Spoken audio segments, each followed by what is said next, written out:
Dice la Escritura, la mujer tiene que ser reverente en su porte, es decir, que tenga buena conducta, no calumniadora, maestra del bien. Nos habíamos quedado acá. ¿Qué es calumniar? Hay versiones que dice que no sea chismosa. Hay versiones que dice esto.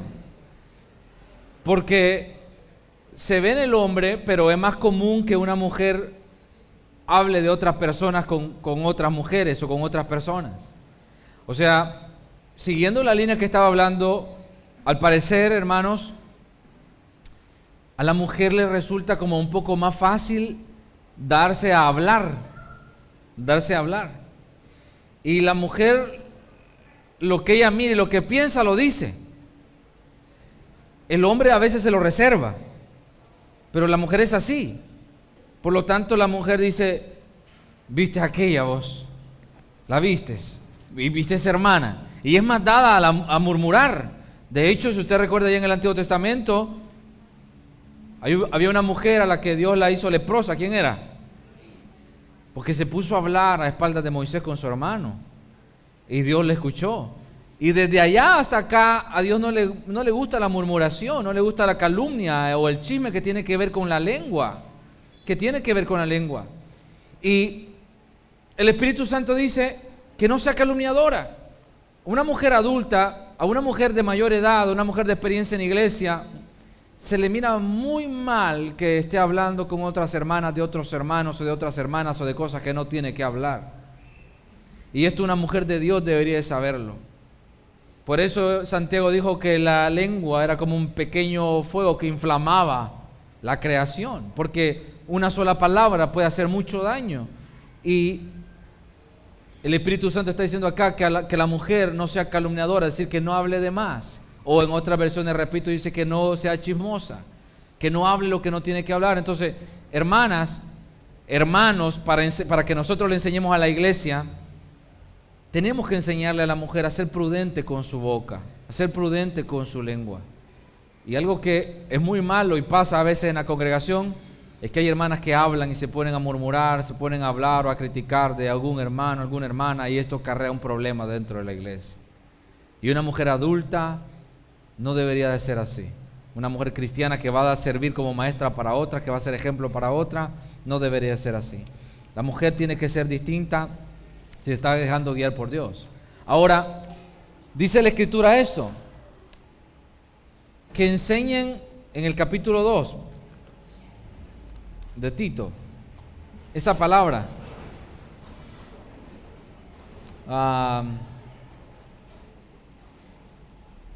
Dice, las manzanas decimos sean reverentes en su porte, no calumniadores, a ser prudentes. Y quiero tocar un poquito esta palabra, a ser prudentes, a ser castas.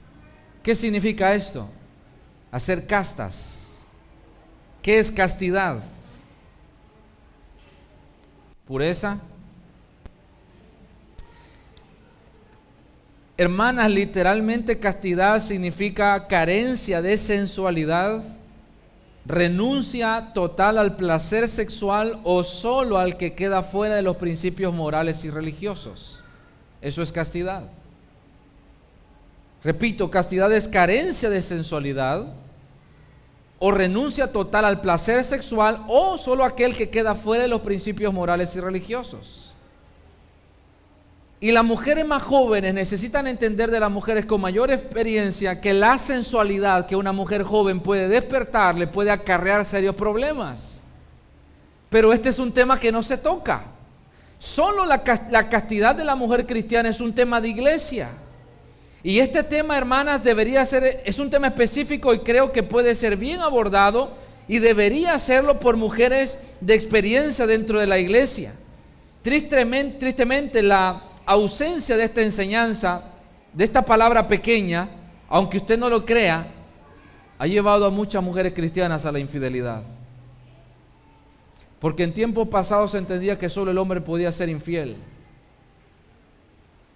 Pero yo puedo decirle como alguien que ha visto y que no está contándole cuentos, que hoy en día es tan propenso que un hombre cristiano sea tentado, incurra en pecado, como que una mujer incurra también en el mismo pecado.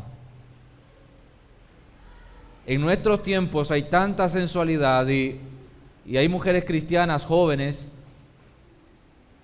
que tienen una actitud sensual más elevada de la que deberían de tener, y eso son jóvenes, son bonitas, son atractivas, y eso debería de ser regulado con amor, con mujeres que les pueden explicar qué le puede traer su forma de ser, conducirse o vestirse, inclusive. Y este tema no se toca en reunión. Mire, es bonito cuando las hermanas hacen seminarios, hacen reuniones y todo esto, pero ¿cuáles son los temas que las mujeres tocan en estos seminarios? ¿Cuáles son los temas que estas mujeres hablan? Hablan los mismos temas que predicamos aquí en la iglesia.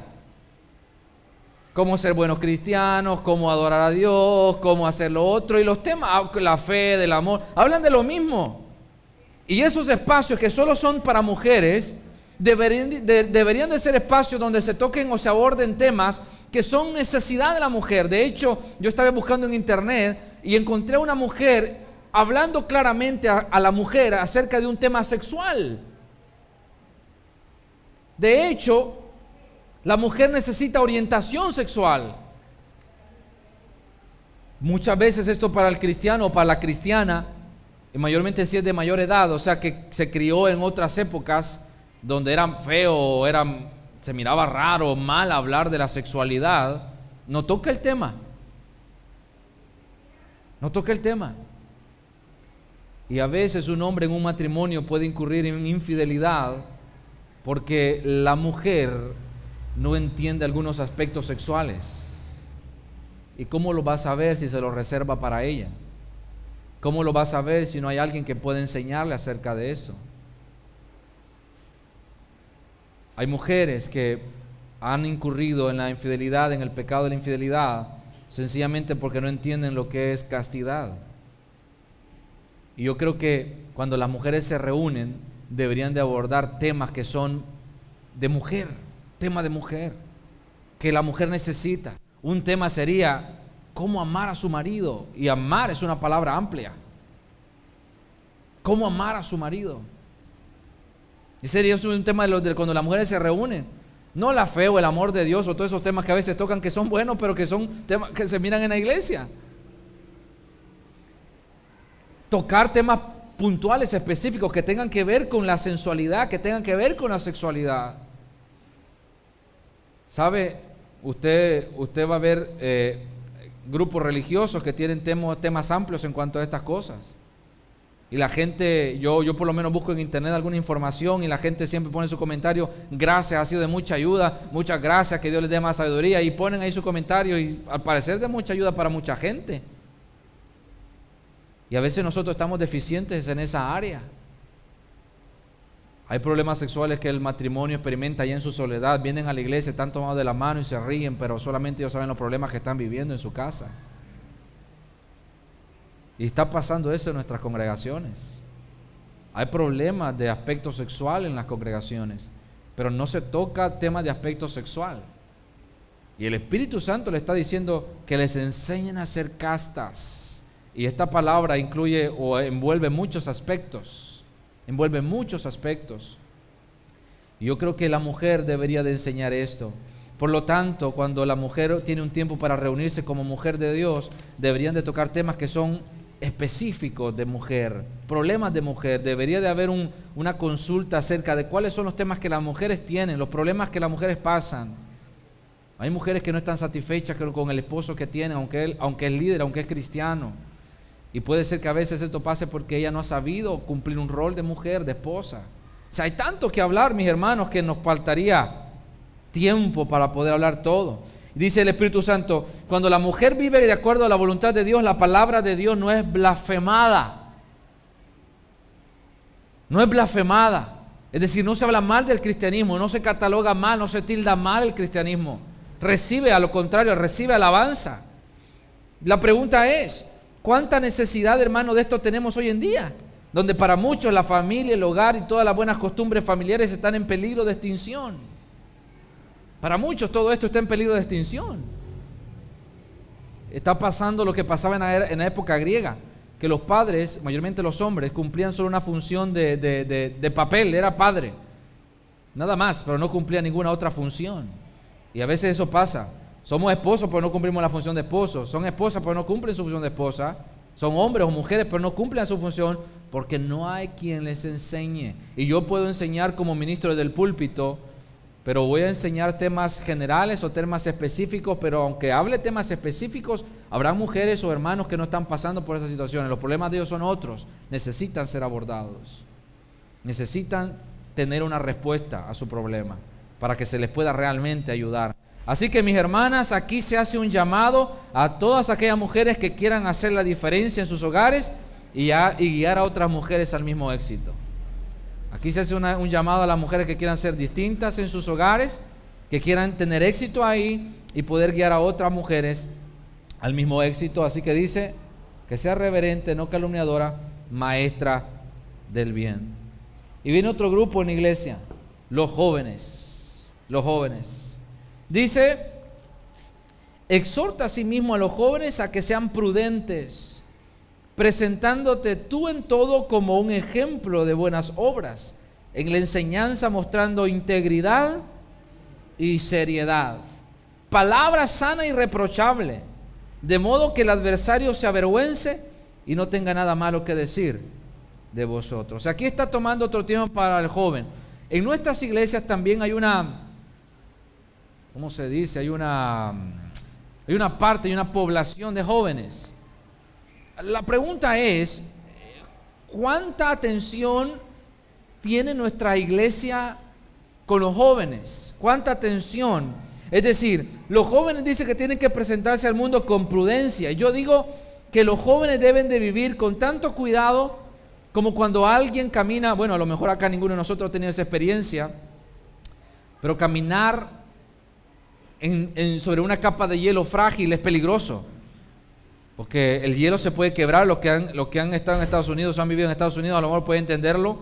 Cuando uno camina en una capa de hielo delgada, el hielo se puede quebrar. Hay muchas personas que mueren anualmente por estos accidentes. El joven cristiano debería caminar así en puntillas en el mundo, como que está caminando en una capa de hielo fina, delgado. Pero la realidad, mis hermanos, es que el joven está teniendo tantas necesidades. Hay una gran confusión en nuestra población juvenil. O sea, hay una gran confusión en nuestra población, que estos días he estado viendo algunas cosas que me han llamado mucho la atención. Es decir, a nuestros jóvenes hoy en día les está faltando convicción, de tal manera que me contaba un hermano, un joven, de hecho, que una joven que se fue para Estados Unidos le escribió por correo y le preguntó qué pensaba él de los tatuajes, por decir algo. Entonces el joven me lo contó a mí y me dijo que él había explicado cómo él había podido, lo que él entendía y lo que él podía ver de algunos aspectos bíblicos, si el tatuaje era recomendable para el cristiano o no. Y la pregunta es por qué ella estaba asistiendo ya a una congregación donde para ellos el tatuaje era algo bueno, normal, y que los jóvenes en el ministerio juvenil ellos se tatuaban. Para no hacerle larga la historia, pues lo que el joven le escribió acá no le convenció, no le sustentó, y ella al final se tatuó. Ella se tatuó. ¿Qué tipo de convicción tenía esta muchacha que conocía de Dios desde pequeña, desde temprana edad? ¿Qué tipo de convicción tenía? Fue movida fácilmente. Fue movida fácilmente. Hace poco pasó el día de Halloween. Y uno no quiere, pero en las redes sociales se mira de todo, y como tiene agregado a hermanos de todas partes, de todo el mundo, de todos lugares, hijos de ministros, hijos de líderes disfrazados en fiestas de Halloween. Yo no sé, a lo mejor yo me pongo a pensar, quizá el tiempo está cambiando y me estoy quedando viejo, me estoy haciendo viejo rápido, soy ortodoxo. Pero ¿qué va a andar mi hijo que se crió en las cosas de Dios en una fiesta de Halloween, disfrazado de muerto, con sangre en la cara? Disfrazado de diablo. ¿Qué va a andar mi hijo haciendo eso? Pero al parecer el tiempo ha cambiado, todo ha convulsionado de tal manera que puede ser normal, y cuando alguien me escuche, a lo mejor alguien me va a oír ahí y va a decir, no, este hermano está pasado de moda. Puede ser. Está en otra cosa. Pero los jóvenes necesitan tanto, y el Espíritu Santo está tomando tiempo también para ellos. Note que está tomando también el mismo tiempo que utilizó para la mujer, está hablando del joven. Le está diciendo Pablo a Tito que sean prudentes, y una vez más le dice que se presente él como ejemplo en todo, en buenas obras, en integridad, en seriedad. Y quiero tocar este punto rápidamente. Dice pureza. ¿Qué es pureza? ¿Qué es pureza? Muchos de nuestros jóvenes no están viviendo puramente. Muchos de nuestros jóvenes, y le digo esto porque gracias al Señor estoy buscando trabajar con jóvenes. Para mí los jóvenes son la iglesia de ahora y la iglesia de mañana, y necesita invertirse tiempo en ellos, esfuerzo, espacio, y estoy tratando de trabajar en mis capacidades con ellos. Pero el joven no entiende qué es vivir en pureza. Nosotros como padres a veces les regalamos teléfonos, que ahora ya no son teléfonos, se llaman smartphones, teléfonos inteligentes. ¿Qué tipo de música tienen ellos en sus teléfonos? ¿Qué videos tienen ellos en sus teléfonos? ¿Qué hacen con esas cosas? Les ponemos internet en la casa, ellos no tienen regulación de qué es lo que están viendo en la casa. Les compramos tablets, les compramos laptop, ellos pueden hacer lo que quieran y no hay ninguna regulación. Y déjeme decirle que todo eso los va a arrastrar a la impureza. Dijo un predicador en una conferencia para padres, dijo que en una ocasión su hijo se molestó con él porque él le reguló el internet y le dijo: cuando yo esté vas a verlo y vas a usarlo en la sala. El hijo le dijo, molesto, que no confías en mí, no crees en mí, crees que voy a estar haciendo cosas malas, que yo no sé lo que es malo. Y entonces le dijo el padre, le dijo al hermano: no es que no confíe en ti, no confío en mí. Y si no confío en mí, no puedo esperar, no creo que espere más de ti, le dijo él. Si una persona adulta puede ser tentada, ¿cuánto más un joven? Si una persona adulta se puede equivocar, que pasa, que ha ocurrido, ¿cuánto más se puede equivocar un joven? Y siempre me gusta dar excepciones, porque hay excepciones. O sea, hay jóvenes, hermanos, que son ejemplares, y para todo hay excepciones. Pero no es una generalidad. La generalidad es que los jóvenes necesitan vivir puramente, y eso es lo menos que entienden. Ellos no entienden lo que es pureza. O sea, estamos en un tiempo donde los jóvenes dicen: no, es que aquellos tiempos eran distintos, eran diferentes, y como aquellos tiempos eran otros, ellos quieren adaptarse a un nuevo. Gracias, hermano. Aquí. Ellos quieren adaptarse a una nueva forma de vida, y es verdad que a veces nosotros tenemos como adultos tener prudencia, pero no irnos al extremo. Yo entiendo que los extremos son malos. Hay personas, hay líderes o padres que le prohíben todo al joven. Y uno tiene que pedirle la sabiduría de Dios, tiene que pedirle entendimiento a Dios para poder ver hasta dónde uno puede tratar con un joven, considerando cómo era uno cuando era joven. Mire que yo le pido a Dios esa sabiduría porque tengo un hijo que va creciendo, pero yo no lo quiero tratar a lo mejor como yo siento que en algún momento de mi vida me trataron, sino yo quiero ver hasta dónde yo puedo ayudarle y cómo puedo ayudarle. Pero eso no me tiene que llevar al otro extremo de ser permisible en todo. Por ejemplo, cuando estaba pequeño, habían programas de televisión que mis padres no me dejaban ver, y habían tiempos que ellos me restringían para ver televisión. Si por mí fuera, a mí me hubiera gustado pasar viendo tele todo el día. Pero mis papás me decían: no, apáguela, y la apagaban. Y yo decía: cuando yo tenga hijos, yo lo voy a dejar ver televisión. Cuando yo tenga hijos, yo no le voy a restringir esto. Bueno, ahora tengo un hijo y le digo: esto no lo va a ver, hijo, cámbielo, ponga otra cosa. Y le digo: va, solo a ver este programa, este último programa que mira, y se acaba. Ahora yo hago esto. Pero estoy tratando de tener cuidado también de no irme al extremo, de ser prohibitivo en todo, porque los hijos van creciendo y tengo que saber hasta dónde puedo, sabiduría de Dios, hasta dónde puedo llegar y hasta dónde no. Yo hablo a veces veo amigos míos o familiares míos que tienen hijos, y a veces los veo que los están regañando, y yo les he dicho en confianza: ¿cuándo envejeciste? ¿Cuándo te convertiste en un padre? Porque están actuando como actúa el padre común. no, que esto no es así, y el hijo, y lo están cansando. Y si habla 15 minutos el papá o la mamá es poco. Pero sí los jóvenes necesitan una atención. Por ejemplo, últimamente yo a veces veo jóvenes, muchachos y muchachas, en su forma de vestir, a veces deja mucho que desear solo en su vestimenta. Y alguien dirá, bueno, la vestimenta no es importante. Creo que es importante, porque si no fuera importante, la Escritura nos dijera, y de hecho le dice a la mujer que debe vestirse con pudor, modestia y con recato. No dice con qué tipo de ropa, con cuál ropa sí o no, pero una persona entendida entiende que va a vestirse con algo que tenga pudor, modestia y que sea recatado. Entiende eso. Si una prenda es de mujer, porque hay algunos líderes jóvenes que yo he escuchado que dicen, no, pero esa es ropa de mujer. Pero no toda la ropa de mujer porque es de mujer es buena. Ojo acá, no toda la ropa porque sea de mujer es buena. Dios dice, Dios no te obliga como padre a decirte, te vas a vestir esto sí, esto no, esto sí, esto no, no. De hecho hay un hermano que me dijo que él le tocó criar 3 hijas, solo no tiene varones, 3 hijas le tocó criar.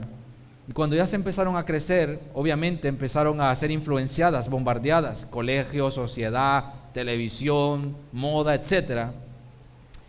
Y él les dijo, dice que tuvo que pedirle sabiduría a Dios para hablar con ellas y les dijo, hija, yo no les voy a prohibir cómo ustedes se van a vestir, yo no les voy a comprar la ropa que ustedes van a utilizar. Lo que yo voy a comprar, lo que les voy a traer es esto. Y les llevó, dice, un espejo grande. Les llevó un espejo grande. Cuando usted esté vestida y usted vaya a salir, si es falda, si es vestido, ponga una silla enfrente, siéntese y mire cómo se ve. Párese, mírese de todos los ángulos. No busque verse bonita, atractiva, seductora. Busque verse bien. Busque verse bien. Busque verse formal. Busque verse no una persona desarreglada, pero sí una persona que pueda ser vista como alguien diferente. Y eso fue el trato que hizo con las hijas. Siempre que las hijas iban a comprar, ahí estaba el espejo grande en la sala. Y ellas mismas dicen que en un momento decían, no, esto me lo voy a cambiar, me lo voy a quitar. Se ponían otra cosa. Los jóvenes necesitan entender todo esto, pero necesitamos, hermanos, ministerios de jóvenes que estén enfocados directamente en las necesidades de los jóvenes. Y no necesitan los jóvenes prohibirle todo, porque tristemente, en la mayoría de ocasiones, lo que pasa es que los que tienen el grupo de jóvenes, los que ministran a los jóvenes, son adultos. Y los adultos les prohíben todo. Y hablan de Apocalipsis, y hablan de Génesis, y hablan de Jueces, y hablan de todo. Pero los jóvenes tienen más problemas que eso. Los jóvenes necesitan saber de la música, los jóvenes necesitan saber de la droga, los jóvenes necesitan saber de la sexualidad, los jóvenes necesitan saber del noviazgo. ¿Con quién se van a casar? ¿Puede ser esta persona apta como futura esposa o futuro esposo? ¿Qué sé yo? Hay tantos problemas que la juventud tiene y nosotros de alguna manera u otra los estamos descuidando. Los estamos descuidando. Que cada iglesia tuviera un ministro de joven que les pudiera enseñar y darle los principios como jóvenes que son, que puedan conducirse de acuerdo a la palabra de Dios, fuera excelente. Por lo tanto, todo el esfuerzo que una iglesia haga para trabajar con los jóvenes y tratar de darle esos principios, esa palabra, ese fundamento que necesitan tener en su corazón, es muy importante, porque ni todo es malo, ni todo es bueno, pero tenemos que tener la sabiduría. ¿Dónde está el medio? ¿Hasta dónde yo puedo llegar? ¿Hasta dónde yo puedo llegar? Entonces, una vez más, yo le digo, no creo yo estar exagerando mucho, pero a veces los jóvenes hasta andan en conciertos que yo creo que no edifican, en cosas que yo creo que no edifican. Pero el tiempo está cambiando de tal forma que si no tenemos la sabiduría de Dios, podemos pasar de la libertad, saltar bruscamente al libertinaje. Si no está la sabiduría de Dios, los principios de la palabra de Dios. Y el Espíritu Santo le dice a Tito, enséñales a los jóvenes a ser prudentes, presentándote tú mismo como ejemplo en buenas obras, mostrando integridad, seriedad, palabra sana y irreprochable, de modo que el adversario se avergüence y no tenga nada malo que decir de vosotros. ¿Qué dice la sociedad? ¿Qué dice la iglesia? ¿Qué dice el vecindario? ¿Qué dice nuestra familia? ¿Qué dicen de nuestros jóvenes de la iglesia? ¿Qué dicen de ellos? ¿Están poniendo en alto a la iglesia? ¿O son responsables de que la sociedad, que la iglesia, que la familia, etcétera, tengan poco la juventud? Tengan poco la juventud. Los jóvenes necesitan saber qué es pureza y tenemos que tener un equilibrio correcto de acuerdo a la palabra de Dios. ¿Hasta dónde podemos llegar? ¿Hasta dónde podemos ser flexibles? No todo es malo, pero tampoco no todo es bueno. ¿Hasta dónde nos vamos a dejar guiar? ¿Ve? ¿Hasta dónde? Y esto es importante, y la población juvenil en la iglesia entonces también necesita ser entrenada, y se necesita decírsele lo que Dios quiere o lo que Dios espera como padre de ellos. Un padre espera que su hijo sea su orgullo. Eso espera un padre. ¿Sí o no, padres? Uno espera que nuestros hijos lo enorgullezcan a uno. Y qué tristeza cuando una mujer, una madre, un padre llora por la vergüenza que su hijo le causa. Bueno, pues para el caso es lo mismo. Cuando hay jóvenes que exaltan el nombre de Dios, hay una sonrisa en la cara de Dios. Pero cuando hay jóvenes cristianos que dejan mucho que desear con su vida, con su conducta, con su comportamiento, con sus acciones, con sus prácticas, con sus obras, yo creo que Dios no está complacido. Y ese es el trabajo que como ministros tenemos que hacer en nuestras congregaciones. Preocuparnos por ellos, buscar temas que realmente son prácticos para la vida de ellos y darles principios, darles normas, no órdenes. No órdenes. Esto es malo, esto es bueno, esto sí lo puede usar, esto no, esto lo puede poner, esto no. Principios que los lleve ellos mismos, bíblicos, a tomar decisiones pensando en qué es lo correcto delante de Dios, qué es lo mejor delante de Dios. Pablo dijo, todo me es lícito, pero no todo me conviene. Todo es lícito, pero no todo edifica. Así que yo no me voy a dejar dominar, dijo Pablo, aunque lo que es lícito, pero no me edifica.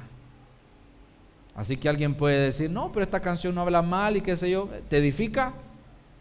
No, es lícito, pero no te edifica.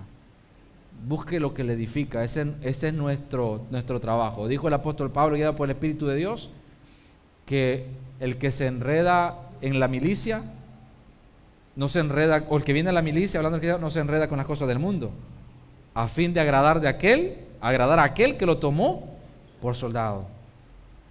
O sea, mi vida ahora es para agradar a Dios. Si algo me sirve y me edifica, voy a buscarlo. Si algo realmente, aunque no es malo, no edifica, porque yo puedo pasar, hoy alguien quizá pasó en su casa viendo televisión toda esta mañana que nosotros hemos estado acá, ¿y es malo ver televisión? No, y obviamente dependiendo de los programas. ¿Pero lo edificó en vez de estar aquí con nosotros? No. Entonces, ¿está contento Dios porque aunque no está haciendo nada malo en su casa, pero se quedó ahí viendo la televisión? ¿Está justificado? No, porque pudo haber aprovechado el tiempo para estar aquí alimentándose espiritualmente y fortaleciéndose en su fe y aprender más de la palabra de Dios. Así que ojo, no todo porque aunque sea malo, aunque no sea malo, no quiere decir que porque no es malo, es permitido. Si edifica, tómelo. Si no edifica, acuérdese en lo que está y busque edificarse. Eso es lo que el joven debe de saber. Por último, habla de los esclavos. En el tiempo de Pablo, la esclavitud era común y realmente esto no aplica, hablando de la esclavitud literalmente, no aplica a nuestra vida, a nuestro tiempo actual. Sin embargo, aquí hay normas o principios que pueden ayudarnos en cualquier relación de empleado-empleador. Y los empleados siempre deben de realizar el mejor trabajo posible, ser dignos de confianza, no solamente cuando su jefe los está viendo. O sea, pueden haber buenos hermanos, buenos padres, buenos vecinos, qué sé yo, pero pueden haber cristianos que sean malos empleados. Y eso daña lo que realmente nosotros decimos creer. Y hace un tiempo leí acerca de que el comercio en Estados Unidos pierde millones de dólares al año por robo y pérdida de tiempo de sus trabajadores. Millones de dólares anuales. Hace poco hablé con un joven, de hecho, que iba a renunciar de un trabajo al cual estaba yendo, así que como iba a renunciar, él me contó que iba a estar pasando ahí el tiempo tranquilo. Así me dijo, que iba a estar dejando pasar el tiempo tranquilo, no iba a estar... ¿sabe que eso es incorrecto delante de Dios? Porque se le contrató y se le pagó para que haga algo y Dios espera que sea responsable.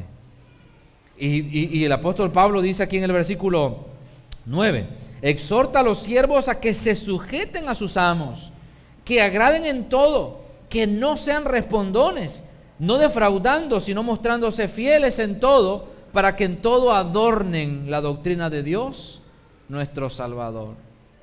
Un cristiano puede dejar mala imagen en su trabajo.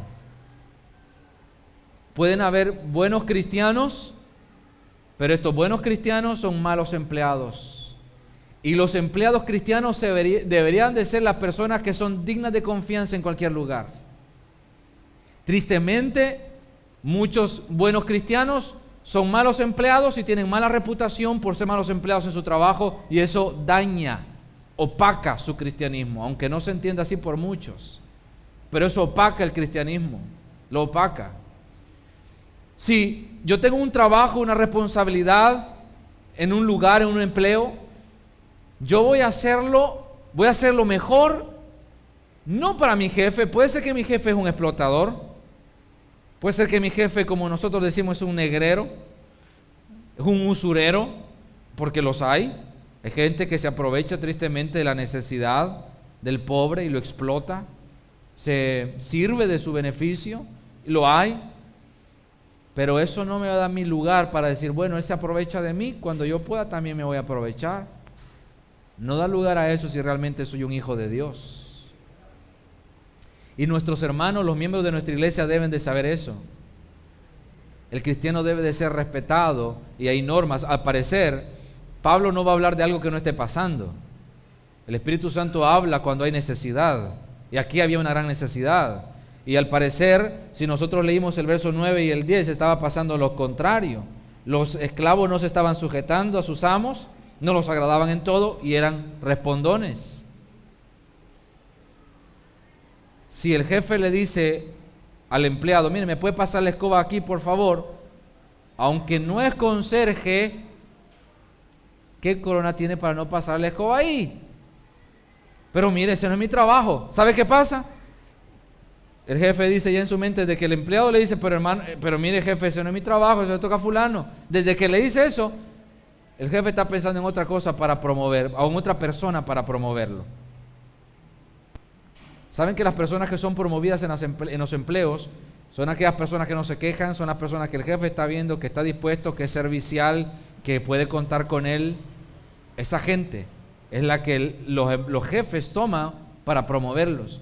No al que está viendo, como me dijo un hermano, bueno, en el trabajo la hora de salida me dijo es a tal hora, pero cuando no está el jefe nosotros salimos 10 minutos, 15 antes, me dice.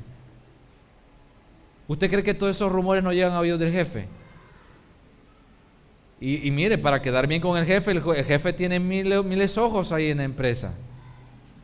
Y el jefe sabe quién se va a 10 a las 5 antes de que, cuando él no está, y él sabe que aunque él no está, hay gente que se va a esa hora y dice, no, esta es mi hora de salida. El jefe sabe el que está haciendo el mate cuando faltan 10 minutos y el que realmente está trabajando, él lo sabe. Y cuando hay un cristiano así, el jefe tiene buena reputación, o sea, esta persona tiene buena imagen ante su jefe. Y los cristianos los líderes tenemos que enseñarle, los predicadores tenemos que enseñarle esto a nuestros hermanos. Cada uno de nosotros como iglesia, como miembros de la iglesia, estamos en diferentes trabajos. Habrá una hermana que es ama de casa, habrá otra hermana que trabaja en una oficina, habrá otra hermana que trabaja en una fábrica, qué sé yo, miles de trabajos, miles de puestos. No importa la posición o la plaza que el cristiano ocupe, debe de ser conocido como el mejor. Debe de ser conocido como el mejor. Hoy en día hay una apatía espiritual que para pelear contra de ella, para buscar medidas radicales que venzan esa apatía que la iglesia tiene, buscamos hacer una cosa, una actividad y pensamos que esto adorna la iglesia. Una actividad, una comida, qué sé yo, que no estoy diciendo que es malo, pero sabe que la Escritura dice que el mejor adorno que la iglesia, que el cristianismo puede tener, es la actitud correcta de los cristianos. Ese es el mejor adorno. La actitud correcta del pueblo de Dios, ese es el mejor adorno.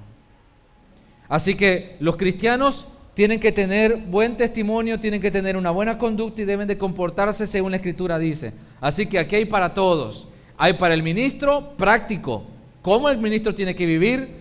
Los ministros tenemos que presentarnos como ejemplo, enseñarles a los adultos cómo tienen que ser como miembros de la iglesia de Cristo, a las hermanas mayores, a las hermanas adultas, cómo deben de ser como mujeres que pertenecen a la iglesia del Señor, o que tienen que vivir y enseñar a los jóvenes cómo deben de presentarse ante el mundo con integridad, pureza, a los trabajadores o esclavos que no sean respondones, que sean fieles, que muestren integridad aunque sea en sus trabajos, que lo que hagan, que lo hagan de la mejor forma posible y que entiendan que es a Dios al que realmente están sirviendo. Y es el nombre de Dios el que ponen en alto cuando ellos son alabados por alguien.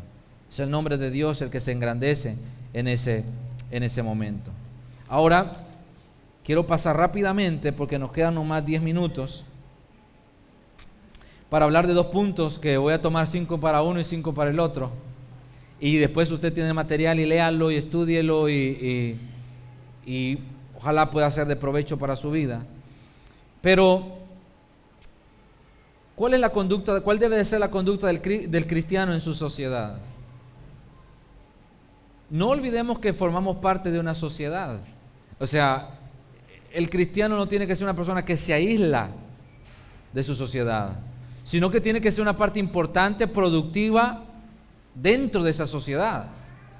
Ahora, el hecho de ser cristiano, Dios no nos saca del mundo. Estamos en el mundo, no somos del mundo, pero mientras estamos ahí, tenemos que engrandecer el nombre de Dios.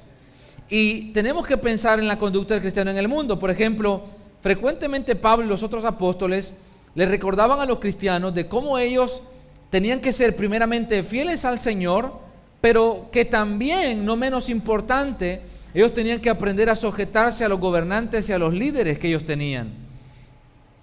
Dice Primera de Pedro capítulo, alguien que me lo lea por favor. Un voluntario. Uno, hermano, solo uno.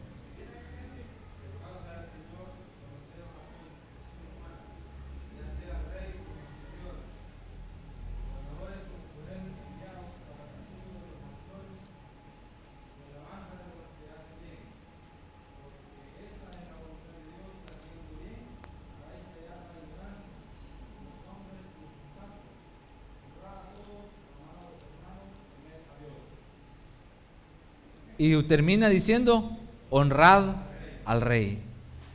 ¿Por qué Pablo, Pedro y otros apóstoles hablaban acerca de esto? Porque el cristiano tiene que ser luz y ejemplo en todo lugar y en toda situación. En el capítulo 3 de Tito, en el versículo 1, dice, recuérdales que se sujeten, o escuche esto, recuérdales que se sujeten a los gobernantes y autoridades, que obedezcan, que estén dispuestos a toda buena obra, que a nadie difamen, en el contexto hablando de los gobernantes, de los líderes, que no sean pendencieros, sino amables, mostrando toda mansedumbre para con todos los hombres. ¿Cuál es el papel que el cristiano juega en su sociedad? Yo quiero tocar un aspecto acá, hermanos, que es muy importante. Lo que acabamos de leer acá, para mí cuando leo estos pasajes son muy claros. Dice, sométanse todos a la institución humana, ya sea al rey como a superior y a los gobernantes como por él. Dice el verso 14, a los gobernantes como por él, enviados para castigo de los malhechores y alabanza de los que hacen el bien. Es decir, cuando uno es conocido como un buen ciudadano, como alguien que se sujeta a las leyes, a las normas establecidas por la sociedad civil, es tenido como una buena persona. De hecho, Pablo dijo en la carta a los romanos que el que resiste a lo establecido por la ley, a Dios resiste, porque Dios puso a ellos para beneficio del pueblo y los cristianos son parte del pueblo. Ahora, el punto que yo quiero tocar y que ojalá que nos quede un poco claro o algo claro en esta hora, es lo que Pablo dice acá en el versículo, al final del versículo 1 del capítulo 3. Que obedezcan, dice, que estén dispuestos a toda buena obra. que estén dispuestos a toda buena obra. Esto se traduce como estén preparados y deseosos de hacer cualquier obra honorable y justa. Escuche esto. Y esto está en clara contraposición a lo que, aunque es de ley, es incorrecto delante de Dios. Déjeme explicarle esto. Yo creo que las leyes civiles son puestas para que el ciudadano las cumpla, y nosotros somos parte de una sociedad, y esto está diciendo el Espíritu Santo acá. No estamos todavía en el cielo, y mientras estemos acá tenemos que pagar impuestos. Mientras estemos acá tenemos que hacer lo correcto como parte de una sociedad. Sin embargo, en una ocasión dijo un hermano, porque hay un pensamiento por ahí que dice que no hay que prestarle atención a lo que la ley dice. Esa es una idea que corre por ahí. O sea, que tenemos que desacatar lo que la ley establece. Y hay términos que la ley misma los da. Y dijo entonces en ese pensamiento alguien, entonces el divorcio es permitido porque la ley lo permite, dice. Entonces el cristiano puede divorciarse, dice, porque la ley lo permite. Aunque Jesús dijo que el divorcio no era traído por Dios. Ok. Pues yo creo que Pablo está aclarando acá, y hay traducciones que así lo traducen. Estén preparados y deseosos de hacer cualquier obra honorable y justa, no todo, lo que es correcto. Por ejemplo, la sociedad permite la homosexualidad. ¿Voy a honrar eso? Alguien dirá, pensando mal, dirá, bueno, como la ley lo permite. La ley está comenzando a permitir, en muchos lugares ya se permite el matrimonio homosexual. ¿Qué dice la ley de Dios? Es decir, hay muchas cosas que la ley, escuche esto, hay muchas cosas que la ley dice que son principios que están en la palabra de Dios. Yo no sé si usted ha leído la Constitución, pero la gran mayoría de la Constitución de Estados Unidos, la Constitución de acá, El Salvador y otras constituciones, muchos grandes principios o artículos que están ahí tienen que ver con mandamientos bíblicos. Son tomados de la Biblia. Son tomados de la Biblia. Entonces, por eso dice el Espíritu Santo, dile, recuérdales que se sujeten a los gobernantes, que no están sobre la ley, que se sometan a la ley, siempre y cuando esa ley sea honorable y justa. Siempre y cuando esa ley sea honorable y justa. Pero si la ley permite el matrimonio homosexual, yo respeto la ley, pero no la apoyo. Si la ley permite el aborto, yo respeto esa ley, pero no la apoyo. Pero hay muchas leyes que son correctas y que el cristiano debería sujetarse a ellas. Pero hay algunas leyes que no son correctas. Por ejemplo, ¿se acuerda usted o ha leído acerca de los cristianos del primer siglo? Que había un emperador en el primer siglo llamado Domiciano, que él exigía culto, pedía culto. Y Pedro y Pablo dicen, sujétense a los gobernantes, honren al rey. Pero ni él ni los cristianos fueron obligados por la ley a honrar a Domiciano como Dios. Muchos cristianos murieron porque ellos tenían un solo Dios, un solo Señor, un solo Salvador, y era Cristo Jesús, nada más. Aunque en su tiempo los mismos apóstoles decían, honren al rey, obedézcanlo, sujétense a las leyes, a los gobernantes, pero por lo menos acá Pablo dice, toda buena obra. Esto se traduce cualquier cosa honorable y justa. Así que los cristianos del primer siglo, aunque ellos mismos en el primer siglo le estaban diciendo, honren al rey, sujétense a las leyes, a los gobernantes, no accedieron a darle culto a Domiciano, porque el único culto, la única adoración que ellos entendían que se tenía que dar era a Dios, nadie más.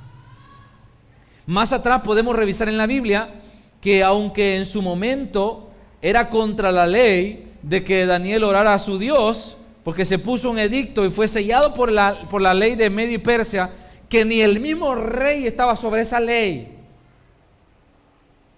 Y Daniel, aunque era de ley y él se sujetó a las leyes y era parte de la ley, del gobierno, pero él dijo, esto va contra mi convicción, esto va contra mis principios, y aunque la ley dice deje de orar, yo voy a seguir orando. Y conocemos la historia de Daniel. ¿Qué podemos hablar de Sadrac, Mesach y Abednego? Cuando se dio el edicto de que se arrodillaran y todo el mundo tenía que adorar cuando sonaran los instrumentos, y el que no hiciera esto iba a morir. Ellos entendían sus principios, ellos entendían sus convicciones. Entonces tenemos que ser maduros en esto, hermanos. Tenemos que ser sabios en esto. Como cristianos no estamos exentos, no estamos fuera de la sociedad. Todos trabajamos, los que ganan más tienen que pagar un impuesto, no tienen que evadirlo, los que, qué sé yo, tienen que hacer algo legal, tienen que hacerlo. Todo lo que es honorable, lo que sea correcto, lo que es justo, hay que hacerlo, porque la Biblia lo dice, eso es un testimonio. Y aunque la ley lo dice, aunque la ley lo permite, aunque la ley lo enseña, va en contra de la voluntad de Dios, porque al fin de cuentas la ley es manoseada a veces por los hombres. El cristiano no está obligado a cumplirla. Así que tenemos dos opciones, hermanos. Hay dos opciones. Una, ser respetados y alabados por nuestra conducta hacia la ley y predicar así con nuestra conducta. Tenemos esta opción. Una persona que se sujeta, una persona que se involucra. Por ejemplo, en una democracia esto es participación, esto es responsabilidad, y yo puedo ser conocido así, o también puedo ser conocido como fanático rebelde por no acatar lo que la ley establece, y eso es una secta. Cuando yo estaba pequeño,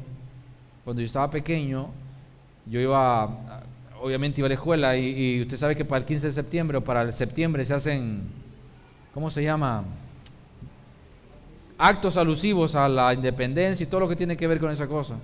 Y una de las cosas más básicas y comunes que se hacen en esos actos es que se entona el himno nacional, la oración a la bandera salvadoreña.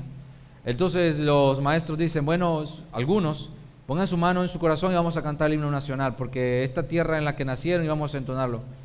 Y me acuerdo que habían unos compañeros que ellos ponían sus manos así, o la ponían así, o ponían así, y llegaban los profesores y decían, póngase la mano en el corazón, sienta lo que canta, le decía. ¿No es salvadoreño usted? Y entonces le decían los compañeros, sí, pero también soy testigo de Jehová, le decía. Y yo no puedo rendir culto o esta oración o hacer esto. Y eran vistos como personas rebeldes, desobedientes, no acataban la ley, gente extraña, gente que se aislaba. Entonces, al revisar esto, yo soy salvadoreño y estas son mis raíces. Y mientras esté aquí, no sea ciudadano celestial, todavía tengo parte salvadoreña. Y yo creo que cuando se celebra la independencia, pues yo no creo que esté de más decir, bueno, antes nuestro pueblo era esclavo, ahora pues somos esclavos de otra manera, pero no de esa manera. Yo no veo por qué un salvadoreño no puede alegrarse o por qué no pueda cantar el himno nacional. Pero tenemos estas dos opciones. Así que habrá que el cristiano que diga, no, esas cosas de ley no son de Dios, no son cristianas, y la cosa pasa por alto las cosas de ley. Bueno, va a ser considerado como un fanático rebelde, eso es lo que hace una secta. Pero también puede recibir alabanza cuando usted es conocido como una persona honorable, que se somete a lo que es correcto de ley, a lo que la ley establece que es correcto.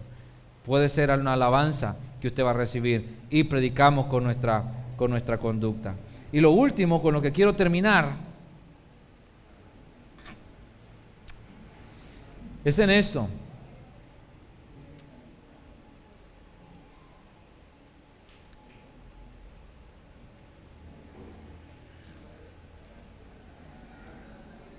Los cristianos tienen obligaciones también para con todos sus conciudadanos fuera de la iglesia. Por medio de su amable actitud pueden influenciarlos positivamente. ¿Qué significa esto? Los cristianos no solamente tenemos leyes en la iglesia, en la casa, como esposos, como hombres, como mujeres, como jóvenes, como trabajadores, sino también tenemos una responsabilidad con la sociedad. La sociedad nos va a ver, y si nos acatamos la ley, vamos a ser alabados por ella, porque es puesta por Dios, y el que no lo acata, pues resiste a la palabra de Dios. Pero también el cristiano tiene que tener cuidado qué dicen los demás, qué dicen las personas de él. Hace poco escuché una joven que dijo, bueno, lo que los demás piensen de mí, dijo, no me importa. Así dijo. Lo que los demás piensen de mí, no me importa. Y realmente, mis hermanos, yo creo que es importante porque la palabra de Dios lo dice.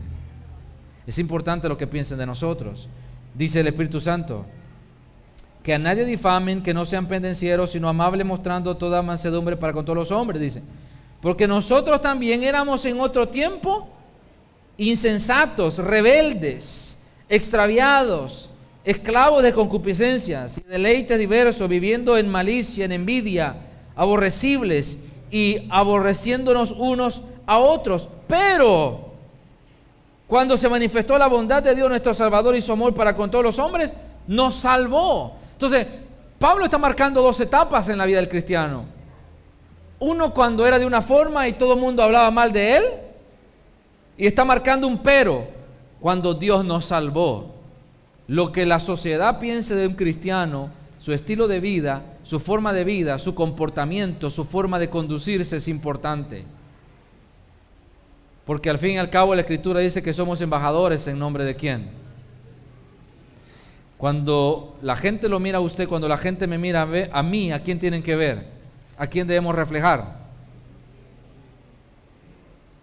La pregunta es, cuando lo miran a usted, cuando me miran a mí, ¿estamos reflejando a Cristo Jesús?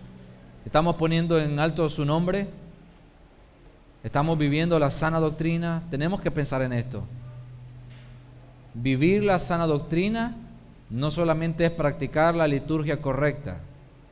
Vivir la sana doctrina es vivir de la manera que Dios dice que tenemos que vivir. A cada uno, hombre, mujer, joven, trabajador, persona social, qué sé yo. Cuando vivimos de acuerdo a los principios de la palabra de Dios, adornamos la sana doctrina. Mostramos al mundo que realmente tenemos la verdad. Somos personas ejemplares, somos personas distintas, somos personas que honran y glorifican el nombre de Dios con todo lo que hacemos, con todo lo que decimos. Y esa es la iglesia que Dios espera, hermanos. Si nosotros no nos aplicamos esto a nuestra vida, la iglesia va a ser deficiente. Así que es deficiente porque los ancianos tendrían que enseñar esto más personalmente en algunos casos.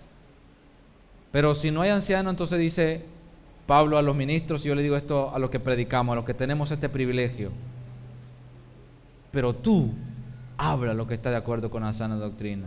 Y es, vaya y dígale a cada cristiano cómo tiene que vivir como hijo de Dios. Si es hijo de Dios, usted tiene que vivir así. De eso está hablando. Práctica, no teoría. Así que mis hermanos, espero en el amor del Señor. Hay varias cosas que corté por tiempo, pero no va a haber una tercera parte de Tito. Así que estudie el material. Si usted no lo tiene, pues comuníquese con los hermanos y ojalá sea de provecho, de bendición para su vida. Ojalá que sea en poco o en mucho, pero que lo sea. Y pongamos manos a la obra, apliquemos estos principios en la iglesia que tanta necesidad tienen. No sé si tienen alguna pregunta, alguna duda, hermano.